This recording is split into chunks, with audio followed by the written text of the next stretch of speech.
I tell people, especially when I first meet them and buyers, I'm not trying to tell you not to buy this house, but I am going to point out things that are deficits that you're either going to have to live with, say a foundation that's settled and there's not much you can do about it. You're going to have to replace the roof or this exterior wall because it's totally rotted right now. I see a lot of that stuff, so I point it out and make sure that my clients are making a judgment based on good data, even if they don't have the experience.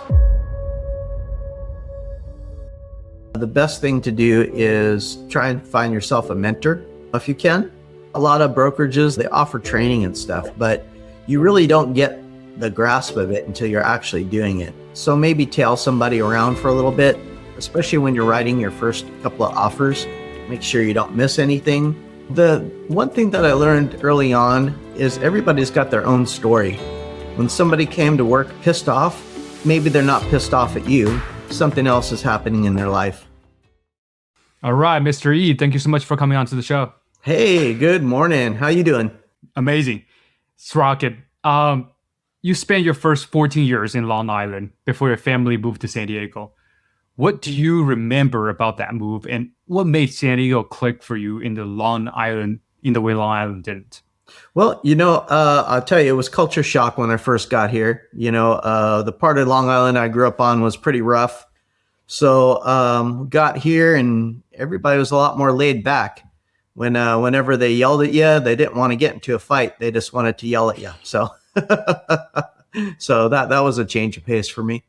And then Gotcha. another thing too, I noticed this early on, is every place in San Diego, even the rougher areas, they all seem kind of nice to me because what I was used to. So even the areas that people are like, oh yeah, don't go over there. I'm like, well, this ain't bad at all. So it was an interesting dynamic. Gotcha. For the listeners who've never met you, like, do you introduce yourself when you're not in the realtor mode at a kid's birthday party in line for a coffee? On occasion, it just depends. Believe it or not, I'm pretty much, I'm not very outgoing, to be honest with you, which is kind of odd being that I'm a singer in a band and stuff like that, but I'm kind of a shy guy. So sometimes it's a little difficult for me to approach people out in public, but fortunately, I've worked on that and I've gotten over it in the years. And, obviously I'm doing pretty good for myself. For both, right? Like the singer in the band and then the realtor, like it's inevitable that you have to talk to people, right? Like, how do you deal with that when you say you're a shy person? Like, it's almost a inevitable public figure when you go into those two roles in particular. Like, what are kind of your journey going from the shyness to right now, how you're interacting with them? Right. I just think to myself, there's nothing really that's going to happen that's going to be a deficit to my life if I start talking to somebody. And I kind of just overcome that fear, and then obviously when I'm on stage and stuff like that, I have a persona that I put up, which isn't too far from my normal self, but it's a little bit more over the top than say I am as a realtor on a day-to-day basis. Gotcha. Your tagline is San Diego's Rocky Realtor. Like, where does that come from? Is that more from the band, like you said, or like and other things? And what does it actually mean to you? Oh yeah. So, I before doing real estate, I was a luthier, which I don't know if you know what that is. That's I built guitars for a living.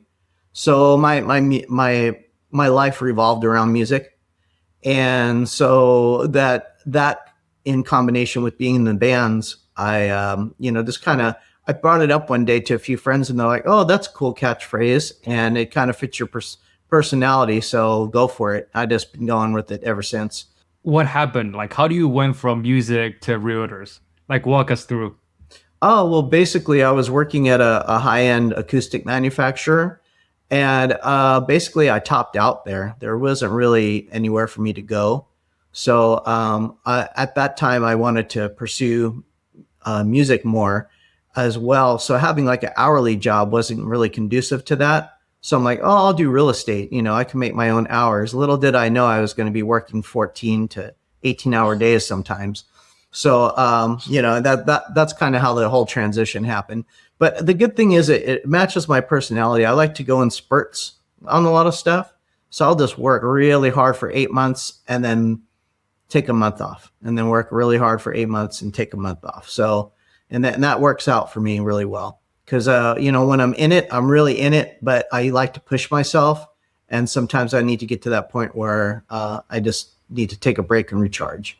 I've seen a lot of different chapters for you, anywhere from construction and motorcycles, then like what you just mentioned, instrumental manufacturing, then real estate. Like, can you walk us through those chapters in order, and like what does each chapter really mean to you?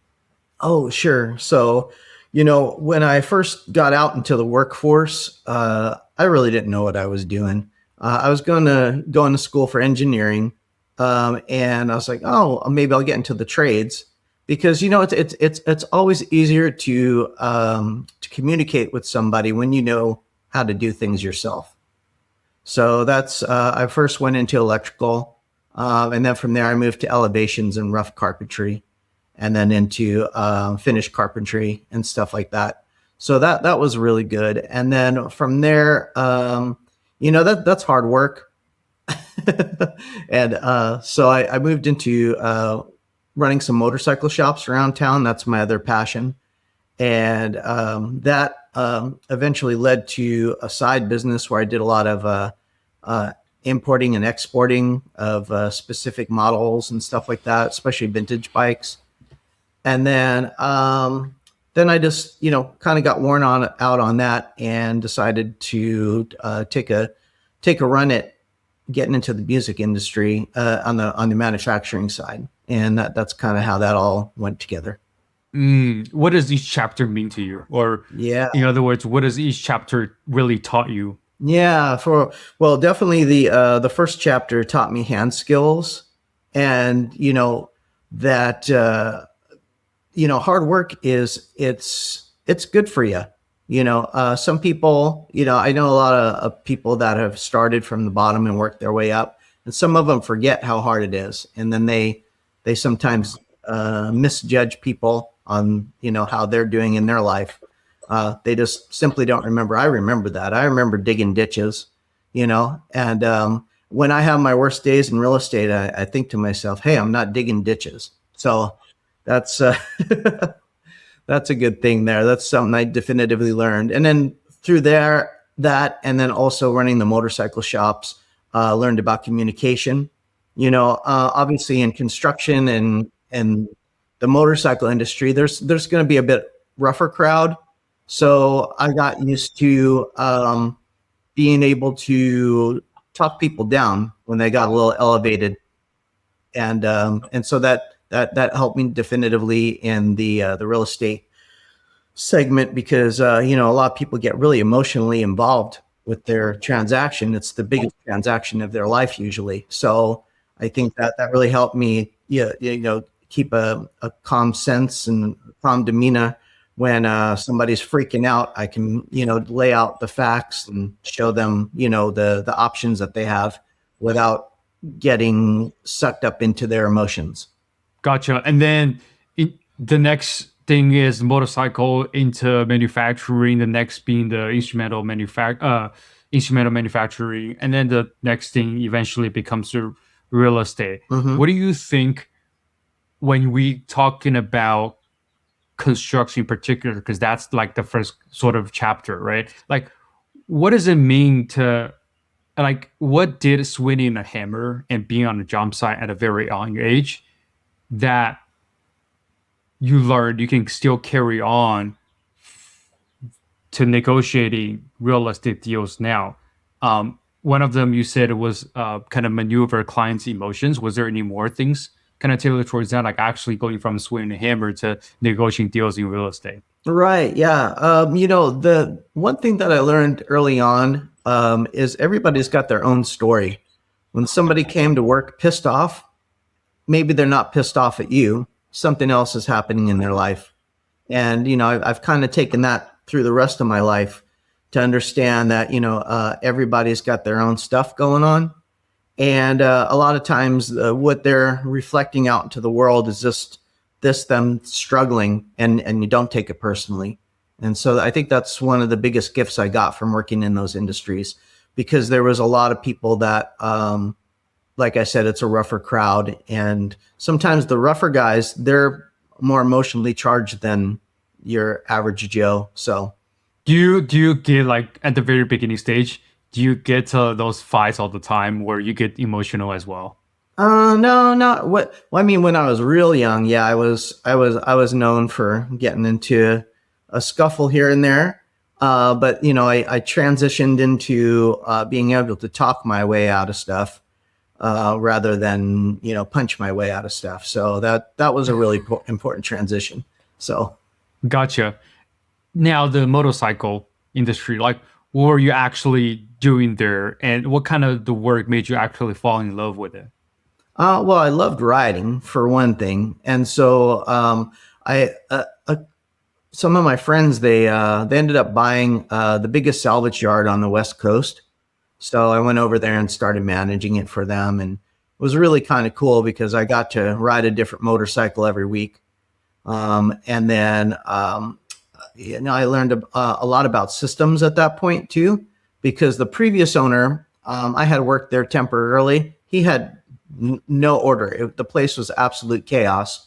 So when my friends bought it, we went in there and we organized everything. And we're talking 8 stories of just random motorcycle parts, actually stored in trash cans. It was the craziest thing. I'd bring my friends there. It was like something out of Mad Max. It was yeah, and that was a rough part of town too. I used to have to ask people to remove themselves from the front door trying to open up in the morning. So that was down on yeah Wow. down on 31st and Commercial, and again, I at that point I learned, don't judge the people. They've got their own stuff going on. I was always polite to them, and a lot of my other colleagues, they had trouble having the people move on, and I just asked them politely, and they're like, "Okay, sure, I'll cooperate." And so that. So like I've never been to Long Island, right? Like I kind of my first half of my childhood is here in California. Like for the ones that have never been to Long Island, or at Mhm. least the years that you've down, like how would you describe that difference between Long Island versus, like you mentioned before, the rough areas here in San Diego? Oh gosh, yeah. The rough areas in Long Island, like you'd go into the woods in Long Island and you'd see, unfortunately, people's animals hung that people like were eating and stuff like that. And then, coming home from the mall one day, my mother and I got mugged, stuff like that. So, yeah, and you don't see that as often in San Diego. So, yeah, Does not. it happen like very often in Long Island? Oh yeah, it was pretty rough. I mean, start as soon as the sun went down, the sirens started going, and it went all Oh, night. Yeah. Sometimes the hell. I'm sure it's a little bit different now, but back in the days, that's like it's very common Right. to Yeah. have that happen. Yeah. I would compare it to certain parts of East LA. Back in the day. Oh, I see. Hmm. Gotcha, gotcha. Now, a lot of manufacturing Hmm. is more, from my experiences, like precisions, right? You have to get it right to Hmm. make it actually work. Right. For the ones that I don't understand the lingos in there, but what are sort of like the habits and instincts you carry out of that career that kind of straight delve into real estate? Oh, right. Well, I got to the point where I was ultra picky. So, because they were very expensive guitars, and I wanted them to be perfect. But we're working with wood, and as you know, wood flexes. When there's moisture, it'll bump up. When it dries out, it'll sink in. And so, I learned to have a window. Everything in this window is good enough. And and I kind of took that into real estate as well, because especially in these transactions nowadays, things are just not going to be perfect. There's just too many moving parts, especially with the lending and all that other stuff. So um, I look at each part of the transaction and go, okay, this is good enough. This is gonna get us to where we want to go. And so that's something I really took with me. I being that you're in construction, you'll find this amusing. I got to the point where I could see, I could just touch strings, and if they were more than 2 millimeters off, I would know. And so when I went back to doing rough carpentry, I'd see like a 16th inch of a gap, and I'd be like freaking out. I'd be like, "Oh, I gotta recut that." Whereas that's not necessary. So that was a fun transition. I went completely to one extreme, and then had to reel my way back. Dial back. Yeah. What's kind of the price range of the guitars that we're looking at? Well, I did a lot of the custom shop stuff, so 5 to 15,000. Wow, just for one. Yeah, just for one. Yeah. How long does it usually take you to do that? Well, when I was working there, we did a lot of the stuff ourselves. Nowadays, it's more like a kit. It would take about a week to get a guitar going, because you'd have to bend the sides and glue the body together, put in the kerfing and all the bracing and stuff. And then you'd have to shape the neck, and then you'd have to shape the fingerboard. And then at that point, we were still using a hammer and hand pounding the frets in. We weren't even using presses then. So like a lot of the stuff was done by hand. We'd even sand in the angle of the neck, which I don't know if you know what that is. There's the guitar body and the neck, and you have to have a certain angle so the strings sit right, so it plays nicely. So we'd sand that in by hand as well. So it was great, and it obviously enhanced my hand skills quite a bit as well. Gotcha. So a lot of agents comes from kind of the business, or sorry, comes into the business kind of straight out of college or out of like another sales job, most commonly. How does coming in with a builder's eye or a manufacturer's discipline, like you mentioned, changes the way you read a house? Oh, well, I tell people, especially when I first meet them and buyers, I'm not trying to tell you not to buy this house, but I am going to point out things that are deficits that, you're either going to have to live with, say a foundation that's settled and there's not much you can do about it, to, you're going to have to replace the roof or this exterior wall because it's totally rotted right now. I see a lot of that stuff. So, I point it out and make sure that my clients are making a judgment based on good data, even if they don't have the experience. Gotcha. You've mentioned that buying your own first home and your first incoming property was a turning point. Like, what specifically did you see as a consumer that made you say, I can do this better? Oh, well, my first house that I bought, my first personal residence, we went over there, we wrote up the contract, and then he's like, here's the keys. And we're like, well, we don't own the house yet. And then we didn't see him for like 3 or 4 weeks. And then we got the loan, and he calls us and he's like, congratulations, I'll be by to get the sign. That was the only help we had. He wrote the contract, and that was it. We did everything else. He didn't advise us to do an inspection. He didn't advise us to, shop around home insurance. Yeah, he didn't really tell us how the process went either. We jumped into getting this loan, and the loan officer kept asking us for all these things. We're like, why you keep asking us for this? Nobody prepared us for that. So I try to be very upfront with people and kind of prep them mentally. Obviously there's going to be surprises, and especially with lending, they're always going to ask for more than what you imagine they're going to ask for. So I just prep people up front for that.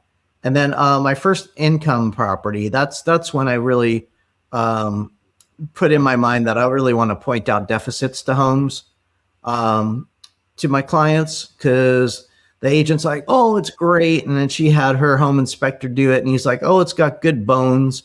And I got there, and it had been leaking behind one of the windows for years, and the whole interior wall and the sill plate on one side of the house was completely rotted out. Fortunately I had skills, or that would have broke me at that point. That would have been tens of thousands of dollars to fix, instead of $1,000 in wood and time. So Gotcha. You talked about affinity for architectural? Like, what style or areas of home light you up, and where in San Diego do you find them? I really like the early modern stuff from the 20s and 30s that kind of overlap with the Art Deco. And then lately, I've been getting into the Gilded Age. So really like that. You know, a lot of craftsmen there, a lot of ornate woodworking and stuff, and they did that all primarily by hand. They didn't have CNC or Fradal machines back then. They carved everything out by hand, and it's the artisan is just you can't find that anymore, really. And it's really kind of hard to duplicate as well. So in fact, I'm Is going. there anywhere in San Diego that you would see similar things? Um, some of the Victorian homes, the late 1800s, will have some fancier stuff on it, but nothing like back east. So out here you'll have some of the gingerbread and some of the cordials and stuff like that. But back there they had like just completely carved out trim around the whole house and everything like that. So I'm actually going to take a trip pretty soon and go on an architectural tour of Chicago because I'm a big fan of cityscapes as well. So a lot of obviously Chicago is the birthplace of the skyscraper. So gonna check out a lot of the old buildings there. How do you see a difference from the East Coast to the West Coast here in terms of architectural? Oh yeah. Well, I mean, back east you see a lot more brick. Obviously we used to have a lot of brick here, but they determined it's not very, very good when we have the little ground shake in there. So you see a lot of that, and you see a lot of homes that are much older back east. 1600s, 1700s. We're in San Diego, pretty much like our old buildings are 1850s. That's about as old as we get around here. And I think the oldest home I've ever sold was 1887. So, and that was in Lakeside. And it broke my heart How too. how was the condition? It was livable. My client lived there for a number of years. He sold it to the neighbor who had like a construction business, and Uh-huh. a year and a half later, they bulldozed the place and made it into a parking area. It was brutal. I was like, oh, they paid a lot of money for it too. Oh, Yeah, that kind of hurts me. I will tell you, I do get attached to very cool homes, especially if they have some historic value and stuff like that. I sold this great home up on Mount Helix, on the edge of La Mesa. There it was overlooking El Cajon. It was on a peninsula a lot, so it was very private, and it had just a phenomenal view. It was built in 1955, all original, like kept in really nice shape, and they had pictures of Ronald Reagan there and Admiral Nimitz and everything like that. And the guy bought it we ended up closing at a little over 900,000, and he bulldozed it. oh my gosh. Yeah, yeah, he's building a giant house. He's still working on it right now. It's getting pretty close to being completed. So I'm gonna go check it out when How that's. long was that? That's How been long ago was that? three years ago now. Wow, Yeah. gotcha. Mm-hmm. So when you walk into property for the first time with a client, like what's the first thing that to your eyes that most other agents miss? Usually, it's any type of deficit with the foundation. I notice any sloping or anything like that, and I'm able to let them know too. Say like an old raised foundation home, they're generally going to be peaked a little bit more in the center of the room than the outside because the weight of the walls are pushing down on it, and then the post and piers keep the center up. So if there's a deflection of maybe an inch or so, that's fine. If it starts getting over that, then I do recommend that they get an inspection on it. So Gotcha. A lot of buyers fall in love with painting, staging, right? mhm. Like, how do you coach someone past the cosmetics and into the actual bones of the house, like you said, on the foundations and other stuff that are actually gonna be the safety of the house versus just the cosmetic things? Oh, right. Yeah. So, I make sure that they're paying attention to while they're walking through the house, different levels and slopes and stuff like that. And I have them look for like any patching near the windows and the doors. A lot of times when the house is moving a lot, you'll get diagonal cracks and stuff. And, obviously in flips, they just stick some caulking in it or some patch, and they're going to be back in like, 3 to 6 months as soon as they close. So, I tend to point out all that stuff for them. I also make sure we look at the electrical panel. A lot of the homes in San Diego, when they were originally built, they only had like a 60 amp panel. And with today's drain on the system, this a 60 amp panel barely even works. In fact, it's not safe in a lot of homes because they're just drawing too much amperage. So I point that out, make sure that they're aware of that's going to have to be replaced at some point, especially if they're going to go solar. They'll have to go up to at least a 200 amp service. So What is a deferred maintenance issue out here that buyers consistently underestimate? termite damage. Interesting. Yeah. Yeah. Some of the worst homes, homes in the worst condition I've seen, it was due to termites. Yeah. How do you price it in a deal? How do I price it? In a deal, Yeah. Well, I mean, if I'm working for the seller, I'm going to recommend that they get a clearance and get it repaired before we go to market, if it's financially feasible for them. Then if it's the buyer, we, depending on the loan type, some of them you have to ask for the termite up front because the matter of fact is it's needed to close the loan. But we'll generally put it in our inspections. And then if there's a lot of work to be done, we'll ask the seller if they can cover it or give the buyer credit, so they'll be able to do it after closing, depending on the situation. You've talked a lot about putting yourself in your client's shoes. Like, what does that actually look like the day a buyer is trying to decide between two homes they both kind of liked? Oh, right. Yeah. So what I'm going to do is I'm going to look at the big picture, kind of where they're working. If they plan on working there a long time, what their commute's going to be, that's part of it. Then kind of look around at the neighbors, see how their neighbors are taking care of their properties, because you can make your house beautiful, but you can't change your neighbors. So, look at that for future potential for them for appreciation and stuff like that. And then also the layout. Some people really like particular layouts, but it's might not be conducive to their living style once they start having children and stuff like that. So I may make sure to point that out. So, I was, obviously I'm not my client, but I kind of look at it from the standpoint of, I know their personality and what I already talked to them about what their future goals are going to be. And I kind of compile that all together and, make the best suggestions that I can for them. Gotcha.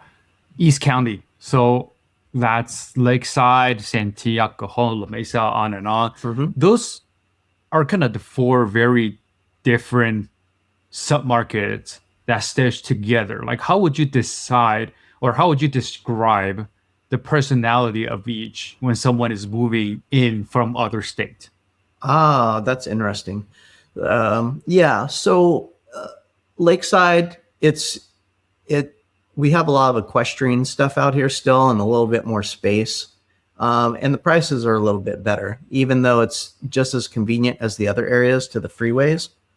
And so we've got that. And then El Cajon's, it's a very interesting place because, just within El Cajon, you have the rural area with the horses, and then you have the city part of it. And then you have Fletcher Hills and Mount Helix, everything like that. So El Cajon's its own little eco structure in itself. So I explained that, and a lot of people don't know El Cajon means the box. And generally what happens is if you picture the box, there's mountains surrounding El Cajon, and usually the more expensive homes are going to be on the edges of the box. That's a way to think of it. Interesting. Okay. Mm-hmm. What about the other two?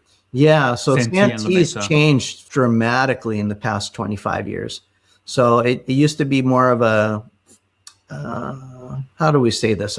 More of a hick town, and then it's more cityfied now. It's, they have different amenities and stuff like that, and great schools and everything like that, and a lot of newer construction communities. So that's a place I have people target if they are moving here from more of a just outside of a city, but they're still looking for a good price. I think that uh, gra- they'll gravitate towards that. And then La Mesa is kind of along the lines of Santee, just a lot older.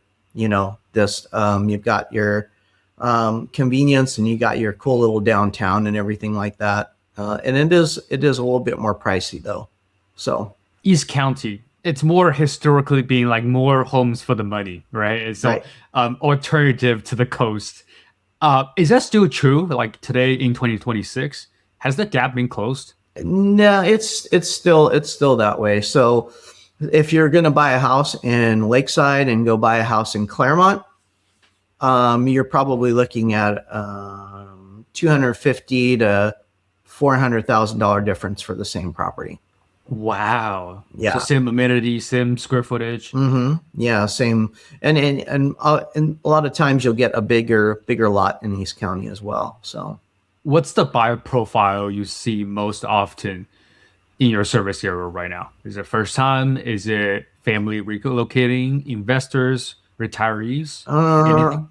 it's everything except retirees. I don't see a whole lot. Interesting. Yeah, I don't see a whole lot of retirees moving here.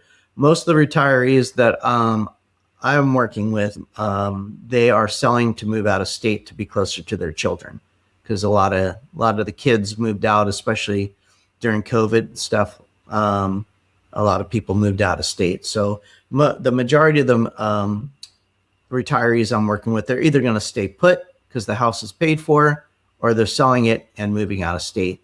What rates where they are and inventory where it is, like what's a realistic timeline today for a Lakeside or a Santee seller to expect from listing to close? That, obviously that's going to have some variables. If your house is in good condition, and it's fairly modern in its appointments, because to be quite truthful, the a lot of the entry level buyers they're just used to flips. So if they go into an old dated house, it doesn't hit them right. They're used to new and fresh. Even if it's just a cheap Home Depot job, they're used to new and clean and stuff like that. There's been so many flips and stuff. So, you want to, if it's a nice house in good condition and you price it accordingly, you should be able to sell it within 45 days. Now, depending on how you want to approach the market, there are ways to get it to sell quicker. And then obviously there's ways that you're going to be on the market longer that I'm not going to suggest, which, and I hate to say it, is a lot of agents take listings and just go with the price that the seller wants, even though the data doesn't support it, just to get the listing. And then they ask for price reductions down the road. I try and avoid that. I like to price it right to begin with, and then go from there. Mm, gotcha. Are there any neighborhoods or like pockets of East County that you think it's really quietly undervalued? Places where you to put your own money in if you were buying it today? Undervalued. Mm, to be truthful, no. Everything's even the entry level homes in decent shape are still 750K out here. For the median income in San Diego, that's still quite a price tag.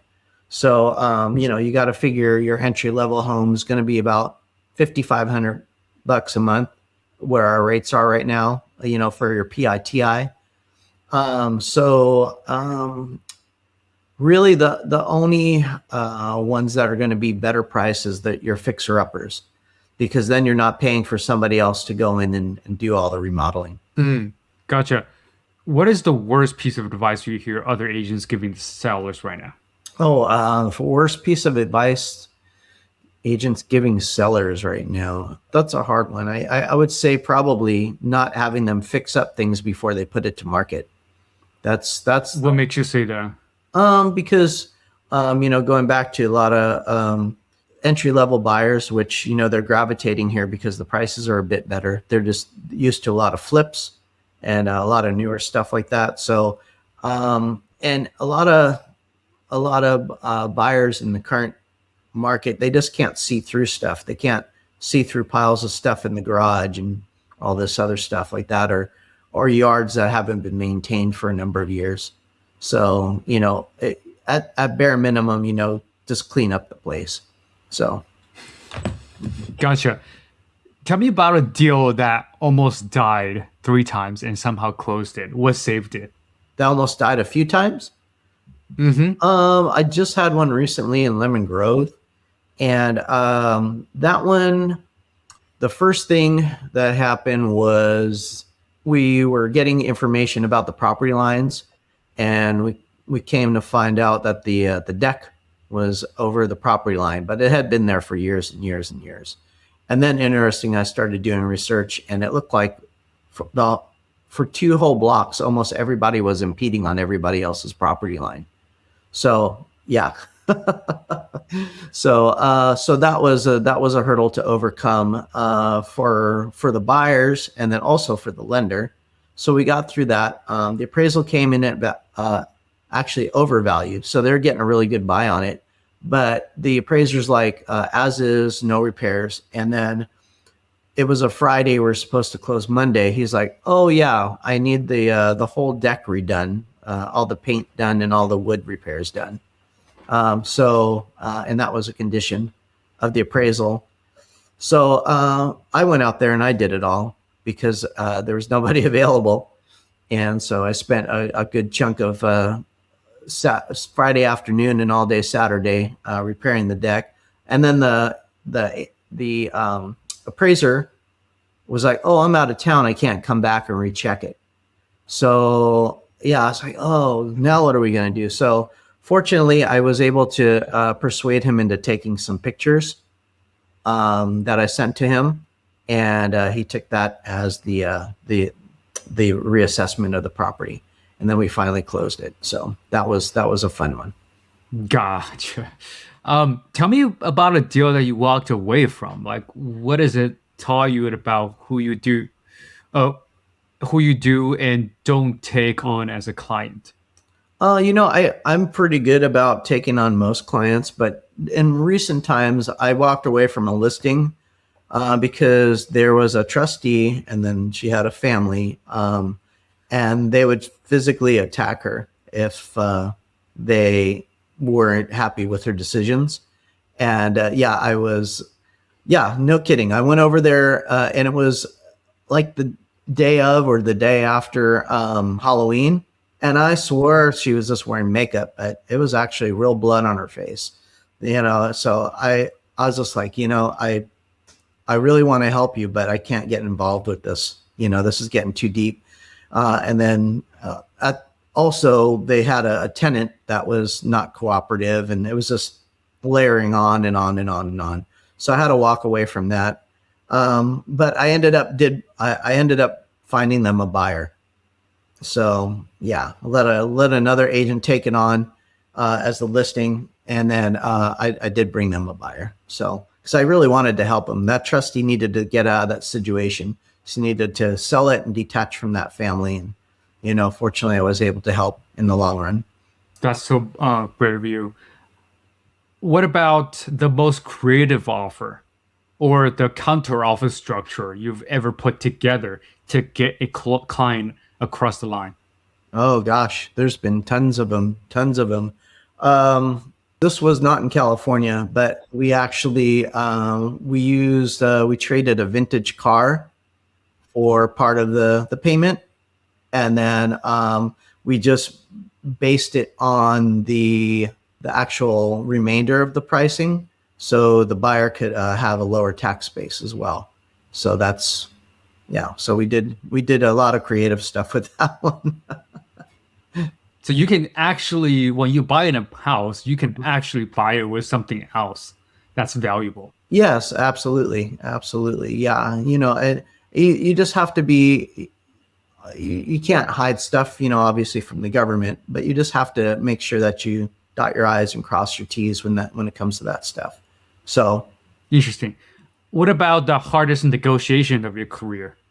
Without naming names, what was the stake and how do you get it done? gosh, there's so many of them. I used to be known by my brokers to take on all the hard deals. They'd always give them to me, and then they, even after I quit a brokerage, they'd still call me for advice because I had so many crazy deals. Um, Off the top of my head, I can't really think of one that really stands out. So, No worries. What about a seller you love to insist on pricing is wrong? How do you have that conversation without losing them? there's two approaches. I've actually walked away from quite a few listings lately that the Okay. seller just wanted to overprice by hundreds of thousands of dollars. And it just didn't make sense. I wouldn't be doing good for them, or nor my mental capacity. So, but generally speaking, if they're within realm of reality, I'll say, well, hey, why don't we try this? We'll market it for 2 weeks at your price and see what activity we get. And then at that point, you agree that we'll sit down, we'll go through every data point that we have, and we'll make a decision on where to adjust the price to. And that's generally how I approach it. Because some sellers, they unfortunately get information from third party sites that might not be the most accurate, especially if it's a rural property. The some of those sites are fairly accurate if you're like right in town and there's 10 comps. But if you're out, and you've got like 10 acres and a 4,200 square foot house and a barn and this and that, the those are going to be way off sometimes. So gotta really rely on the expertise of an agent, and at that point. You said why Realty teamed up with the nation's top lenders, which lets you offer incentives most agents can't. Without giving away the playbook, like what does that actually unlock for a buyer in 2026? Well, a lot of the lenders we work with, if we bring them in, they'll definitely help out the buyer with closing cost, or give them some type of like a refund on certain costs and stuff. Like they'll refund the appraisal once they close and stuff like that. So there's all different options. But most of the time we just contributed all to the closing cost. So the buyer has to bring in less when they close. Mm. There's whole wave of agents leaving the traditional brokerage for like team models or and capped fee shops. From your seat, like who wins and who loses in that shift? I think the clients are going to win in the long run, especially right now. We have a lot of people leaving the industry, and leaving the traditional brokerage. And while I have a lot of friends and a lot of respect for people that own traditional franchise, they just charge so much, and then the agent has to build that into their fees. The matter of fact is, you go into a place and you really want to help out somebody and charge a lower fee, but when your broker's taking 25% right off the top, plus a 7% franchise fee, plus an office fee, plus a this fee and a that fee, it kind of puts you at a detriment. And I think a lot of people don't understand too, when they're working with the agent at a traditional brokerage, that they're only getting like 60% of the commission at that point. And then they have to subtract all the fees that they paid for the marketing and stuff like that, and a transaction coordinator, this and that. So the thing with the cloud-based companies, is, especially with the cap, is it gives the agents the ability to adjust their fees accordingly. They could charge the client less and still make the same amount, at the end of the day, which a lot of people don't realize that either. Is agents don't get paid unless you close a transaction. So unless you're closing a lot of transactions, you have to be very frugal with your commissions. So Gotcha. what in the role of AI plays in your business right now? And where do you refuse to let it touch kind of the client relationship side of things? Oh, okay. Yeah. Right now, the AI is getting really good, but I have one of the top CRMs in the industry, and it makes a lot of mistakes. It sends the wrong emails out at the wrong time and stuff like that. And if I'm working with you, I don't want everything automated. I want to have my finger on the pulse and make sure that we're communicating. Because I've seen some agents, they'll get emails and requests from clients, and they don't see it for 2 or 3 weeks because the robot's doing everything. And then so How do you see client, but either buyers or sellers using AIs right now, right? Like buyers use AI to say, hey, those are the properties, or this is much I can offer, right? Sellers say, hey, here's the number figure that I want to sell at, right? And so usually buyers want to buy with less and sellers want to sell with more. How do you kind of going back and forth with buyers and sellers using AIs? And that's maybe a different perspective than what you have. oh sure, we the thing about the AI is it really doesn't have the background story on the buyer or the sellers. They don't know the buyer's financial position. They don't know the seller's equity, and stuff like that. It'll just suggest something based off square footage. They don't bring in the condition of the home or this or that. And so, I bring that to light. And you have to be really careful with AI. I test it very often, at least twice a week, and especially for niche subjects, it's always getting stuff wrong. Like just hypothetically, well, not hypothetically, the other day I looked up a old Honda generator, and it told the AI said to put two-stroke fuel in it, and that would have totally ruined it because it's a four-stroke. Just stuff like that. You got to be real careful about what the AI is telling you, and you have to double check it yourself sometimes, especially if it's something important. And I will say there's a level of frustration for me at this point because I know when agents are sending me AI emails or AI texts for the most part, and then I also know when clients just look something up on AI and they're trying to act like they knew it already.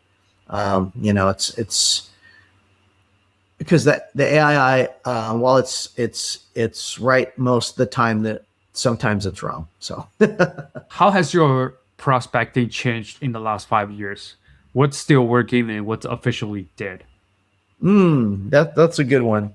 You know, uh, Oddly, email's still working, which yeah, for a while there, it seemed like it was going off the cliff.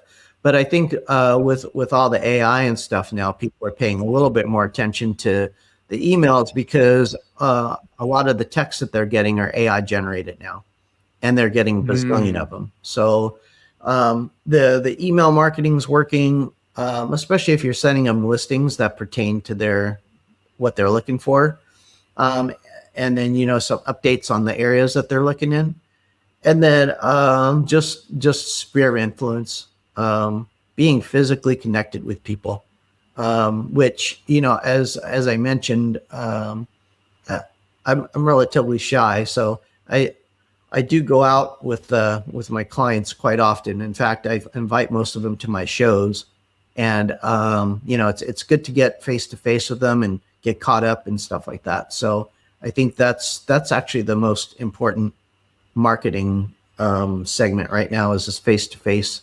Gotcha. You've kept EMW Homes Inc. as an entity. What's the long game here? Investment, brokerage, brand, or all of the above? Oh, I'll be transparent. I don't think I'll ever open up my own brokerage. I make the same amount as an agent that I would as a broker with less liability. So it really doesn't make sense to go that route for me. And then definitely a lot of investments. I just started looking for multi-family properties again, and seeing what I could come together with. I used to have quite a few rentals, but they're all single family, and I just jumped into it not really knowing what I was doing, and I wish I had known that the more doors you have, the better off you are. So Your YouTube channels and your Facebook presence, it's been running for a while. What's the post or video that got more traction than what you expected? And why do you think it hit? to be honest with you, especially my shorts on my Instagram and YouTube, the ones that got the most hits, I was very surprised. I was up in Hollywood Hills and I did a pan, and I jokingly said, "Look, check out this view because there's a bunch of phone wires in the way and there's a bunch of junk and everything." And this place was almost $5 million, and that one got like 17,000 views. And then one time I literally just panned from a house to the wall of a freeway, and somehow that got 20,000 views. So, and then when I spend my time walking through the house describing everything, it gets like 200 views. So it's weird how the algorithm works. Why do you think it hit in the first place, though? uh, well, I think maybe because of the comedy of it. That's the only thing I can relate to it is this, people found it amusing. That I'm here trying to be like the millionaire agent panning, and I'm like, oh, here, look at this, a bunch of crap here in front of this $5 million house. So, Some agents film every listing, so some never touch a camera at all. Like, where do you land? uh, And what is the rule of thumb on what's worth shooting for you? yeah, I pay a professional to do a real video of the house, a tour of it, and then I'll go through and just do my personal one, just a quick walkthrough, just to show the personality, and then point out anything that's not going to be obvious in the professional video. What is the most annoying piece of real estate content you see flooding Instagram right now? Um, hmm, that's a good question. I I would say, gosh, yeah. From an agent point of view, all the companies that are buying each other, everybody's freaking out about that. And then from the consumer point of view, um, just I would say, and they don't even know it, is all the content that people are putting out. I'll buy your house now, no realtor fees, no this, no that, and they generally end up making much less than they do with the agent. Hmm. What about your rule of thumb on what's worth shooting here? Rule of thumb of what's worth shooting. Hmm. If it's a unique thing, um, like a unique thing for the square footage, like a good layout in the kitchen, or a nice yard or a good view or something like that. That's what's worth shooting for me. And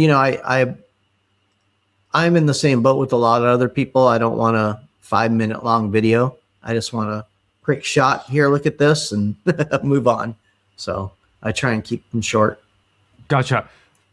Where do you see yourself in the next 5, 10, 15, 20 years? Well, let's see. As far as being a real estate agent, I'm renewing my license one more time. So that gives me about my license expires in December. So that give me about a little over 4 years. After that, I'm retiring. That'll be my 30-year mark.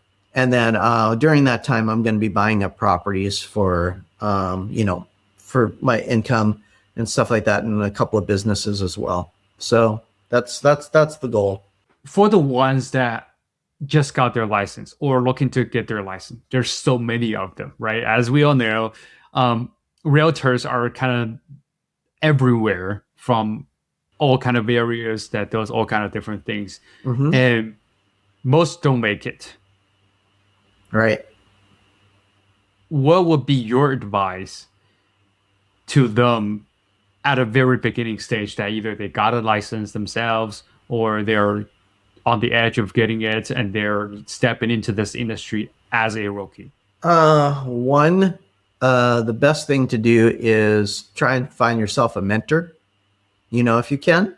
A lot of brokerages, they offer training and stuff, but you really don't get the grasp of it until you're actually doing it. So maybe tail somebody around for a little bit, especially when you're writing your first couple of offers. Make sure you don't miss anything. Even though they're templated, there's a lot of stuff that could be missed. I'll get offers from buyer's agents sometimes, and I'm like, wow, I feel bad for their buyer. They just they didn't really fill this out to a beneficial degree. So, and then, don't take things personally. Like I was saying, alluding to earlier, everybody's got their own stuff going on. And because there are so many agents that they just really take it personally. I wasn't involved. I was not involved in the transaction, but I was helping my friend mentally get through it because her agent kept starting to cry about everything like that. And I'd have to, tell my friend, yeah, I don't know what's going on there, but this is kind of how it is. So, and then, the last thing is just build your sphere of influence. Unless you get with a big team that can afford a lot of leads, the lead game is rough and it's expensive. And you could, you could spend $10,000 on leads and maybe break even if you convert at a good level. So I think the most important thing is to build your sphere, be part of the community. If you're already part of a community like a church or some type of athletic group or something like that, make sure that everybody knows what you do, but don't oversell it. Don't do the thing like, call them once a month and go, hey, do you know anybody who's ready to buy or sell? You just want to stay away from that. Going on that, I have to contribute a lot of my success to the fact that I don't act like a normal agent. That's what most of my clients say. They're like, hey, you're like a friend. And to be truthful, I've stayed friends with most of my clients after we closed. So, I send out a lot of happy Mother's Day and happy Father's Day stuff. So happy birthdays. So when you say you don't, when your clients say you don't look or sound like a normal agent, like what does normal agent looks like? Well, it's changed. Obviously when I started, they were wearing a sport jacket and stuff like that and had their hair slicked back. Nowadays they usually wear a polo shirt and have a bunch of tattoos if they're a guy, and then but joking aside, I'm not trying to sell them. I'm trying to do what's best for them, financially and for the long run. Well, a lot of agents, and I don't like to say that, they just want to get the sale done, just boom. There's a lot of people I worked with for 3 years before they bought a house. So I think Gotcha. that's where I differentiate myself. I'm willing to take the time and take the bumps and the bruises and get through it with them. What is something that I haven't asked you that you think I should? What I think of the market right now. You haven't asked me that. Let's go through that. All right. Well, it depends on where you're at in life. For people buying their first house, if you can afford it, I always say get in, because it's a cycle. I bought my first house. I'll just use this as an example. I bought it for 210, went all the way up to 400 and probably a little over 400. Then it tanked, when the market came down, and then my neighbors killed me. I went all the way down to 175. And then I held on to it and rented it out, made all the profit, got all that depreciation. And then after 12 years, I still walked away with $200,000. So I would say just get in and make sure that you're financially capable. You don't want to be house poor. which it's hard to do that in San Diego, but just make sure you have enough income to support the house. And then, What does that mean when you say house poor? well, a lot of people, say a couple, they're making $8,000 a month and they go and try and buy a house and they get approved for 750, 800. They're spending $5,500 on their house and they don't have much left over to put in savings or to create a safety net or to put towards their retirement and stuff like that. That's what I mean by house poor. Was there any other trends that you see in current market? I do see things kind of just being stable right now. Some areas of San Diego have gone up just a little bit. Some areas have gone down, and it usually what happens is when we get to this level in the market where we're towards the higher part of it, it's usually the less affluent areas and the first time buyer areas that start going down, because the higher end stuff, they're not really affected that much by where the market goes, because or where the interest rate is, because a lot of them are buying cash or putting large down payments. So there's a lot of micro markets in San Diego, and you really need to pay attention to that too. When you're listening to the news or looking at any stats, especially if they do national stats, because there's just so many micro markets. I mean, just in San Diego, areas of Spring Valley are going down and areas of Claremont are going up. So Interesting.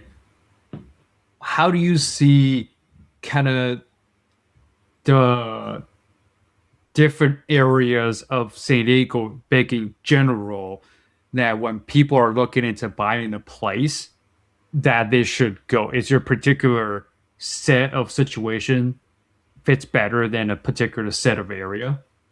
well, the areas that are that haven't been totally renovated yet, I would target those areas. Areas like City Heights.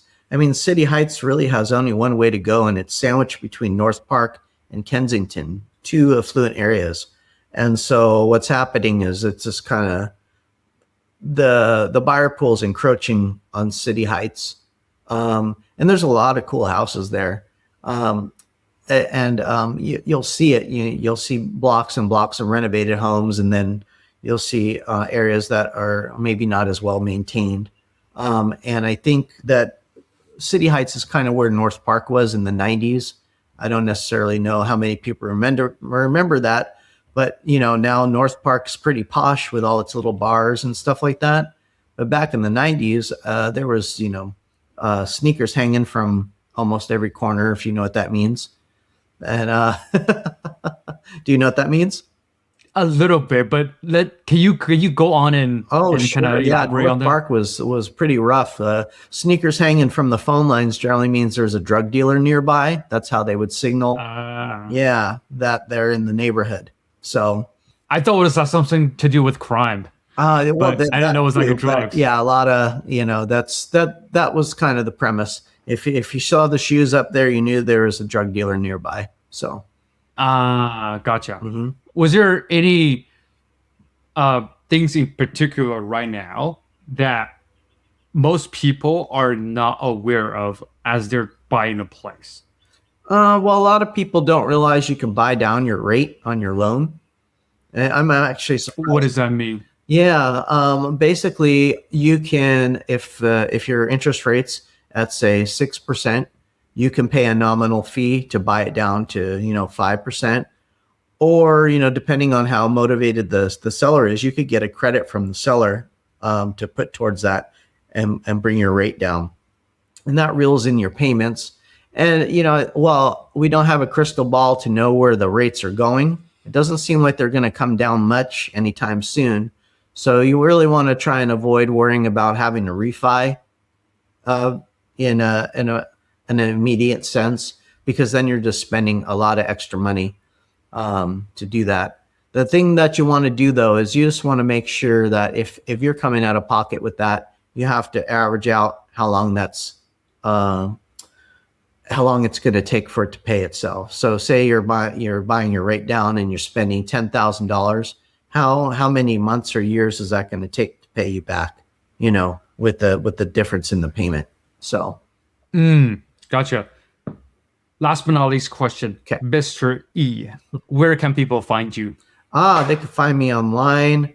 Go to San Diego Listing Specialist.com or sdrockinrealestate.com.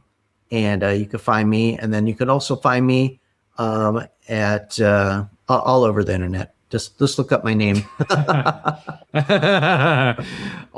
have the handles down there as well. Thank you so much. Really appreciate you. It was really enjoyable for me. All right. Thank you. All right. It was a pleasure Absolutely. talking with you. Have a great one.